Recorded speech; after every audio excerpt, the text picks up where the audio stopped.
So we're joined by Ryan Taylor, AgiLeak on Twitter and on YouTube. Ryan started out broadcasting the San Francisco Bitcoin meetup. I think it was back in like 2013, maybe even 2012. 2014 was when I started doing that. So nice. I was thinking about this, and I think it was actually October. So we're about at the 4-year anniversary. 4-year anniversary, and then of course after you live streamed the meetup, I began live streaming the meetup when you moved on to Berlin and to the world.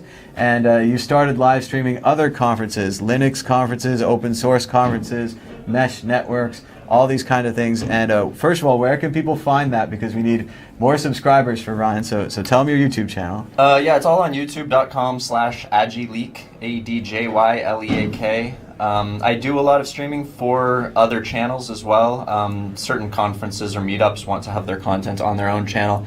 I'm fine with that. And yeah, I mean, like you said, it's been everything from OpenWRT Summit to Battle Mesh, a lot of mesh network stuff. I'm really interested in all of that. A lot of cryptocurrency stuff. I got really jaded by the ICO bubble hype thing and the fact that I was live streaming some meetups, and all of a sudden I realized I'm making an advertisement for someone who's launching their bullshit ICO at the end of the month or whatever. So I kind of cut back on a lot of the cryptocurrency stuff, but this event is a very special event in cryptocurrency, in Bitcoin, and in Liberty. And a lot of the stuff that Ryan's doing, if he didn't film it, it wouldn't be preserved. And so it's kind of a historical project where if you're interested in mesh networks, if you're interested in open source and freedom, these other ideas, you can go back and watch hours and hours of conferences. And if you're like Max, you can watch them on 2x speed. You can save yourself some time, even though we say no 2x.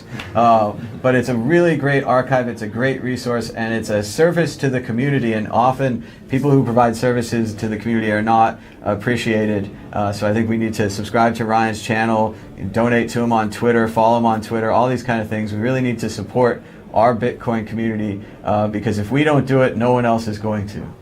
I'm actually push back. I do not think that you should check out his channel because I saw him on the last video or last year at HCPP, and I was like, oh, that's cool. And then now this year I talked to Tom. I was like, oh, so is Ryan gonna be there again? I'm like, yeah, he did a bunch of other live streams again, and I was like, oh, cool. So what's his YouTube link? Tom sends me the YouTube link, and I'm like, oh no.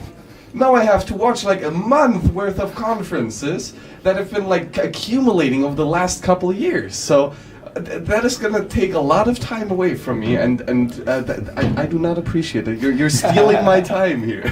No, but all jokes aside, this is a great archive, and it truly is a history of Bitcoin and crypto conferences and decentralized conferences. So now for you doing this such a long time period, what have you learned? Oh God, so much. I mean, really, for me, Bitcoin is about the people. It always has been, and I do the live streams of the presentations, usually of the talks, of the stuff where it's not really the reason that people go to conferences. Like I've come to find out, you go to conferences to meet people. You go for what we call the hallway track. That's right. And it's like these people sitting out here listening to us on the couch and having a great time, laughing at Theo dancing or whatever he's doing. And you don't really get that from my videos. We try to bring that to you a little bit more with this show, and I really like that. But yeah, but the thing that I've learned the most is that a lot of these Bitcoin people are just awesome. They're great people. They're great friends. I mean, like, we do this all for free, and I think people don't realize that when we say we're bringing it to you for free, it's not that we're putting it on YouTube and it's free there. We don't get paid to be here. Yeah. We usually pay for our own travel. We usually pay for our own hotel rooms. And at the same time, I've been able to travel around the world. I've been able to meet amazing people, and I've had people save my ass in so many ways. Whether it's just meeting a Bitcoin trader at a train station because I don't have any money and I need to be able to pay for my hotel when I get there. That's literally happened in Munich. I was on the train looking at local trader on Mycelium, and I meet a guy, and by the time I'm off the train, he's at Starbucks ready to buy my Bitcoin so that I have some euros to pay for the hostel because I'm bad with fiat. But yeah, so the people have really just been amazing. Yeah. And so you do have a lot of amazing videos up for Bitcoin specific conferences, but as you said, also a lot of other stuff, mesh networks and privacy stuff, and just encryption and open source technologies. So how do you think can we make a unique symbiosis of all these different fields and where is the advantage of combining these different areas? Yeah, that's a really good question. I mean, open source is kind of the thread that binds all of my videos together. It's really the heartbeat of this technology, and the communities that are doing it. These are communities that are self-starting, they're autonomous, and it's just people working on awesome projects. Seeing them converge would be really fascinating to me. I think we're starting to hear a little bit about that with like Gotenna.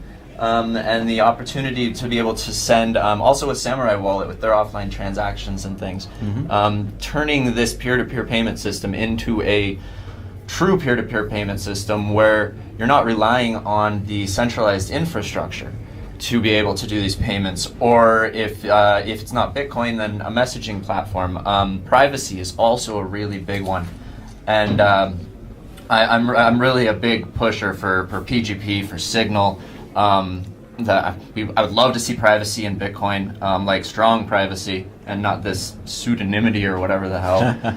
Well, that's only good until you screw up, and everyone screws up, and you link your addresses together, and it's just a nightmare, and you blew it. And yeah, that's definitely one that, unlike we were saying yesterday, if you screw up on your VPN, you could fix it, or you could just keep hiding. If you screw up on your Bitcoin, you link it together on the blockchain, it's forever linked. They're always going to know what you have or what you had. So yeah, it's definitely a feature that needs to be improved, but you can understand why they would build it the way they did, building it in the open first, getting all the bugs out, and then fixing the scaling, and then hopefully, like you're saying, fixing the privacy and the fungibility. Yeah. I mean, it's hard enough to convince people that Bitcoin is a good idea for them. I've pushed to merchants, to hostel owners, to bar owners, and whoever else, and getting them to accept this new kind of money that's just math that they don't understand is really hard. Now, if you add total privacy to that, if you add zero knowledge proofs or ring CT or whatever it is, then now we have this whole other thing to explain to people, and immediately people are going to go to black market. Immediately people are going to go to, well, ISIS is using it or whatever. And those are unfounded rumors in almost every case. Yep. And so yeah, I think it is good that we're building it in the open. We're getting people to understand the technology one piece at a time, and we'll get there.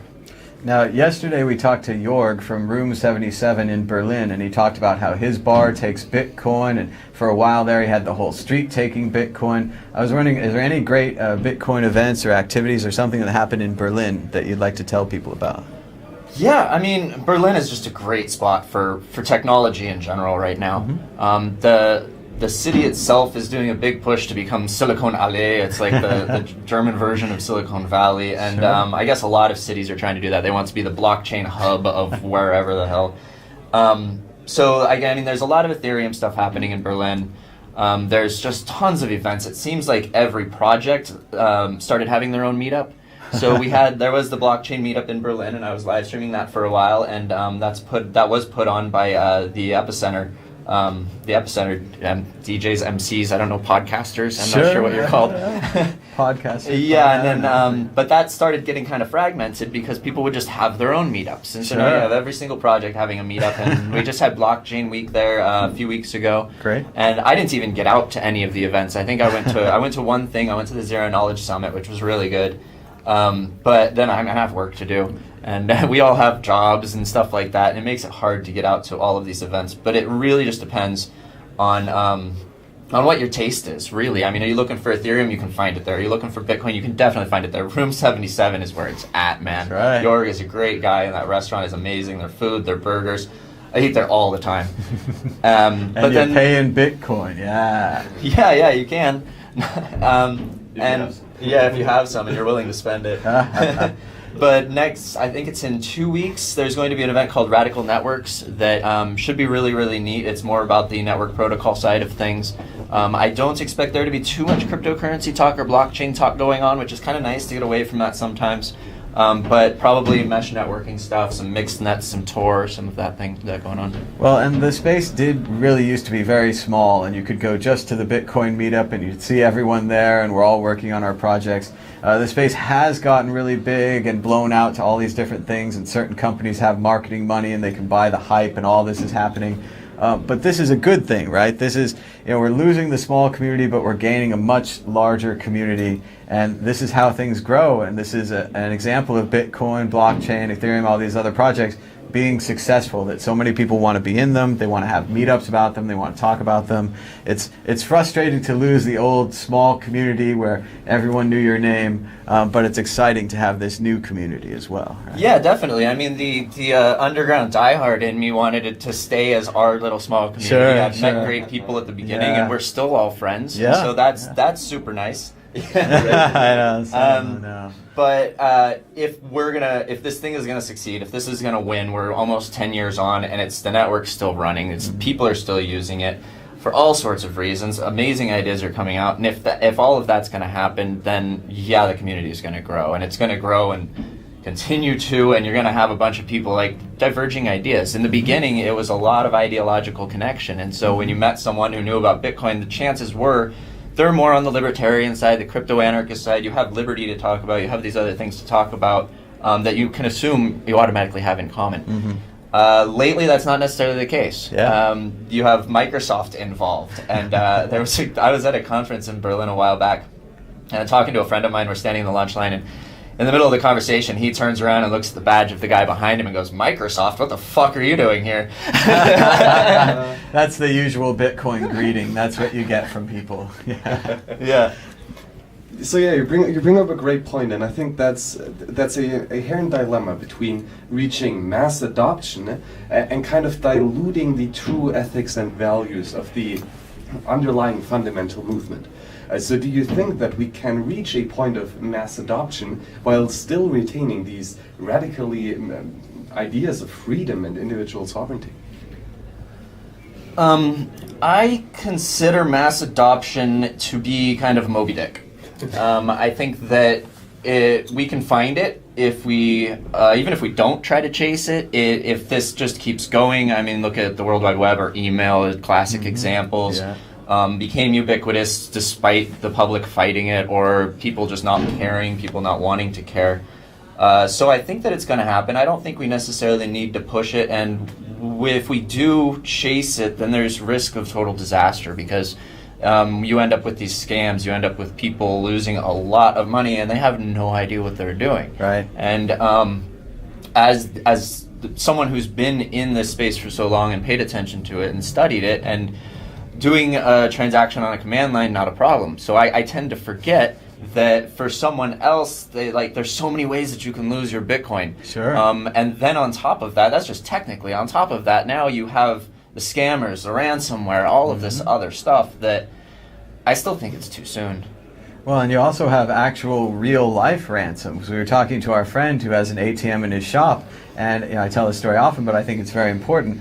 People call up these people and say, "Hey, we're from the tax thing, and you have to pay now." And everyone doesn't do their taxes, right? Or they say, "Hey, they've kidnapped your brother," or something like that, something horrible. And then they get you to put this money into the ATM to send them the Bitcoin, which is one way, and you have no way of reversing it, and you don't really know that the person's gone. You don't really know that the taxes are a problem. But these people are paying. And this is just the beginning of this. This is the less than 1% part of this. It's going to go up. There's going to be more scammers, both overt, people stealing from you, and people starting companies that are questionable, projects that are questionable. Everybody gets into the space. They want to print their own money, or they want to attach a centralized institution to Bitcoin. And all of those are wrong and not the right way to go. But what do you think? Are there going to be more scams? Or? Oh yeah, definitely. And I mean, I think that the scams are going to happen more rapidly when it's hard because I consider myself to be sort of I don't like the term, but the evangelist of Bitcoin. I go around to merchants, I try to get them to accept it and things like that. I talk to people about it when I have the energy to. And but at the same time, I think that what's the best way to grow a forest? Do you go and you take a bunch of trees from one place and put them in the ground where you want them to be, or do you let nature do its thing? Right. And that's basically with this network, we're building a forest, and it's best to let it happen organically. It's best to let it happen naturally because otherwise you end up with, Zcash pun, you end up with saplings not getting enough sunlight. I absolutely agree that this is a natural organism, so to say, and it's going to morph into the places that it is supposed to morph into. but how much can we kind of like support it in that way? Maybe add some artificial sunlight that might just increase the speed of the sapling growing into a full tree, or should we just completely be like laissez-faire? Well, this is somehow going to work out, and we do not need to support it actively. I think we do need to support it through information. And you and I were talking about the spreading of information. And information, there's this old saying, information is meant to be free. And we're doing so much of this. You're doing it with World Crypto Network. I'm trying to do it with my live streams. Max is doing a great job joining World Crypto Network now. And I think we need to keep doing that because we need education. We need to be sharing these videos. Everyone who's watching, share it, tell people about it, because there's some great information happening here, and not everyone can be here. There are kids who can't afford to travel here. The tickets are expensive. There's adults who can't afford to travel here. Right. But the information is key, and we can't have these noobs coming into the ecosystem and not having any information other than what they're hearing on Twitter or what they're finding out from the Poloniex Trollbox, which luckily isn't a thing anymore, but people were actually getting information from there. Sure, people would say, sell, sell, sell, and you would sell, or they'd say, I heard a good thing about this so-and-so a coin or that so-and-so a coin, and you're right there, having that troll box right next to the place where you make your orders, I thought was always a bad idea and always dangerous, because you're in a very emotional state when you're trading, and you're like, I don't know if it's up or down, and sure, I have some money, and then I have a little more, maybe I have a little less, and this guy says this, and you don't know who he is, and maybe 10 other fake people are backing him up. Oh, I love the new blah blah coin. Oh, blah blah coin, I made $1 million on that yesterday. And to have that kind of ridiculous unsourced information right next to the box where you handle your money was always a threat, was always a danger. And there's probably still a few more sites that have it. BTCE is gone, Crypt's gone, all these things. But maybe Coinbase, maybe they're developing a troll box. Great new innovation. I heard they developed a online voting poll where you can vote what new altcoin should be on Coinbase. Revolutionary new technology they had on Cryptsy 4 years ago. Which blockchain are you? Answering 25 questions. Yeah. Little Fill out the Cosmo polls. form. Yeah, on and on. But yes, there's so much bad information, there's so much misinformation, and then there's people that think they know what they're talking about, and maybe are well-meaning, but no one has a crystal ball. No one knows if it's going up or down. They draw the lines on the charts, and they do their magic, and then they come up with woof, and your money's gone. And your money's gone, and it's gone. So, yeah. Yeah, so I think that, there aren't really any filters on any of this, so Yeah. you need to find your own filters. You need to find people that you trust, whether they have a show like yours, whether they have a podcast, or if it's someone like Andreas that you see on stage. And then I always point people straight to Andreas when they're coming new, because It is his information really is amazing, on yeah. point. He doesn't talk about these charts. He doesn't try to predict why the price No. is doing what it's doing. That's not the point of all of this. The point is the technology. It's the open source. It's the open information, the sharing of all of this. So find your filters, share this, be someone's filter, and if you see someone who is getting into this industry or getting into the market and seems to be going in the wrong direction, like they're asking you questions like, do you have information on EOS or SIA or whatever else? I could go on. If someone comes to you and they ask you for news about something that you know is a scam, or it's just that it's not, there's not enough information out there about it, then help guide them in a good direction. And we have Nico from Consensus and also WCM a bit in the chat saying that friends don't let friends get into shitcoins. And that is absolutely right. This is a completely new field and we have no clue what we're doing, right? We're like stabbing in the dark because these are uncharted territories. And there will be many mistakes made, right? And we need to make sure that these mistakes, first of all, that we try to prevent it, and then when we make them by accident, that we are sure that the effects are minimized. Trying to prevent these mistakes is something of real value. So if you know someone who is like, oh, XRP is gonna go to 100 euros per coin, tell them no. and maybe. And linked him to the interview of Peter Todd on WCN with the in-depth discussion on why XRP is such a shit token on many separate layers. And this is kind of like your responsibility to point them out to the good content, to the good information, so that they can try to understand it. and sharing the information is all that we can do. We cannot make them understand it, right? Yeah, be a good peer. Yeah. Basically, I mean, don't be a malicious node. That's right. There you go. Act, golden rule: treat others how you would want to be treated. Let them have a chance. Let them learn their lessons. Try to tell them not to invest what they can't afford to lose. Maybe to go 70-30, 50-50, 90-10. Don't sell it all. Don't buy it all. Yeah, all those things that we don't. All those things that we don't do. Dollar cost averaging, buying it slowly, not freaking out when it goes down, not holding forever when it goes up. All the things that are impossible to do, that are easy to say and easy to say, but impossible to do. Earlier on, Ryan, we were talking about Alexandria, and I know you were an early supporter of that project. And I wanted to give you a chance maybe to just tell us again what they do and to remind people that they are still working on their project. Yeah, they are still working on their project. And they're one of the rare projects in the space that don't believe in hype. They won't hype their thing until they're done with it. Yeah. And there are some perfectionists on the crew. So they're basically like, what Alexandria is, and it's kind of morphed a bit, but the idea was distributed media sharing using blockchain for metadata that allows for searching and finding of media that is hosted on IPFS or BitTorrent or any other decentralized hash table storage network. And so it was working, and it was rough. I helped build the front end app for that, and but we did have proof of concept, and we were getting some people publishing things on there. They have they're in the process of rebuilding the front end, the publishing and the browsing aspect of it, which is taking a long time because they're doing a good job of it. Sure. They do have a summit, I believe, every year in San Diego, so they just did that. There's some videos online. And what's kind of sprung out of this is what they're calling the Open Index Protocol, and that's the back-end protocol aspect of it, and the schema of how things are published and how things are found, and how people are paid for sharing content as well as publishing it. And so that's what Open Index Protocol is, and then Alexandria will continue forward as sort of the first market maker in this ecosystem.